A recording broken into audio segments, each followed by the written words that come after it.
Hello, ഇനി നമ്മുടെ bank balance വോക്കട്ട് ഓഫിൽ നൽകാം. ക്ലിക്ക് ചെയ്യാം. നമുക്ക് ബാങ്ക് കാണാം. എഡിറ്റ് ബട്ടണിൽ ക്ലിക്ക് ചെയ്യുക. നമ്മുടെ ബാങ്ക് പാസ് ബാലൻസ് 37,200 രൂപയായി കാണിക്കുന്നു. ഞങ്ങൾ ഡാറ്റ സംരക്ഷിക്കും. ഞങ്ങളുടെ ഡാറ്റ സംരക്ഷിച്ചു. 2024 മാർച്ച് 31 വരെയുള്ള ബാലൻസ് ഞങ്ങൾ നൽകി. അടുത്ത ഓപ്ഷൻ ഗ്രൂപ്പ് ഇടപാട് സംഗ്രഹമാണ്. ഞങ്ങളുടെ സംഗ്രഹം ഇവിടെ തയ്യാറാക്കിയിട്ടുണ്ട്, പക്ഷേ ചില തുകകൾ ഞങ്ങൾക്ക് പൊരുത്തപ്പെടുന്നില്ല. -300 രൂപ. ഈ എൻട്രി എവിടെയാണ് ചെയ്യേണ്ടതെന്ന് ഞങ്ങൾക്ക് പറയാൻ കഴിയില്ല. ഇതുവരെ ഞങ്ങൾക്ക് അതിലേക്ക് ഒരു എൻട്രിയും നൽകാൻ കഴിഞ്ഞിട്ടില്ല. കൂടാതെ ഞങ്ങളുടെ കട്ട് ഓഫ് സീറ്റും ശ്രദ്ധാപൂർവം പരിശോധിച്ചു. ഇനി ഈ എൻട്രി ഉപയോഗിച്ച് മീറ്റിംഗ് അവസാനിപ്പിക്കണമെങ്കിൽ നമുക്ക് മീറ്റിംഗ് അവസാനിപ്പിക്കാൻ കഴിയില്ല.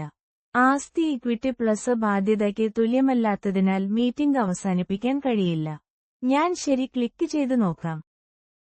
ഞങ്ങൾക്ക് മീറ്റിംഗ് അവസാനിപ്പിക്കാൻ കഴിയില്ല. ഇവിടെ ഇടപാട് സംഗ്രഹത്തിൽ ക്ലിക്ക് ചെയ്ത് നിങ്ങൾക്ക് ഈ തുക സസ്പെൻസായി ട്രാൻസ്ഫർ ചെയ്യാം. ക്ലിക്ക് ചെയ്യുക. ഞങ്ങൾ സസ്പെൻസ് അക്കൗണ്ടിലേക്ക് മാറ്റും. കൈമാറ്റം ചെയ്യുന്നതിനു മുമ്പ് ഈ തുക അധികമാകരുതെന്ന് ഓർമ്മിക്കുക.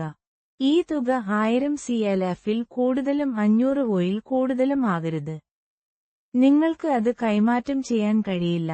അങ്ങനെ ചെയ്താൽ പോലും സാമ്പത്തിക വർഷം വരെ നിങ്ങൾ അത് ക്രമീകരിക്കേണ്ടിവരും. ഇത് ഏത് തലയുടെ തുകയാണെന്ന് നിങ്ങൾ കാണിക്കണം. ഞാൻ അത് സസ്പെൻസിലേക്ക് മാറ്റി. ഇനി നമ്മുടെ ജോലി അവസാനിക്കാത്തതിനാൽ മീറ്റിംഗ് അവസാനിപ്പിക്കാൻ കഴിയും. പ്രവേശനം ലഭിക്കുമ്പോഴെല്ലാം ഞങ്ങൾ പതിവ് മീറ്റിംഗിൽ പങ്കെടുക്കും. പതിവ് മീറ്റിംഗുകളിൽ മാറ്റങ്ങൾ വരുത്താനുള്ള ഓപ്ഷൻ നിങ്ങൾക്ക് നൽകും. ഇവിടെ അവശേഷിക്കുന്ന അവസാന ഓപ്ഷൻ FDM-ൽ നിന്നുള്ള ഡിസ്പ്ലേ ഫണ്ടാണ്. NRLM-ൽ ഏതൊക്കെ ഫണ്ടുകൾ സ്വീകരിച്ചുവെന്ന് കാണാൻ ഇവിടെ നിങ്ങളുടെ ഫണ്ട് സ്റ്റാറ്റസ് പരിശോധിക്കാം. നമ്മൾ ഓക്കെ പറഞ്ഞു, ഫ്രം ഡേറ്റ് ടു ഡേറ്റ് എന്ന് സബ്മിറ്റ് ചെയ്യും. നമ്മുടെ ഫണ്ടുകൾ ഇവിടെ കാണാം. ഇനി നമുക്ക് ക്ലോസ് മീറ്റിംഗ് ക്ലിക്ക് ചെയ്ത് മീറ്റിംഗ് അവസാനിപ്പിക്കാം. ഇപ്പോൾ നമ്മുടെ മീറ്റിംഗും അടുത്തുവരികയാണ്.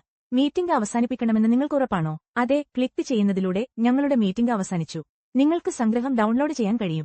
ഡൗൺലോഡ് സംഗ്രഹത്തിൽ ക്ലിക്ക് ചെയ്യുന്നതിലൂടെ സംഗ്രഹം ഡൗൺലോഡ് ചെയ്യപ്പെടും. ഇവിടെ പങ്കിടാനും പ്രിന്റ് ചെയ്യാനും ഒരു ഓപ്ഷനുണ്ട്.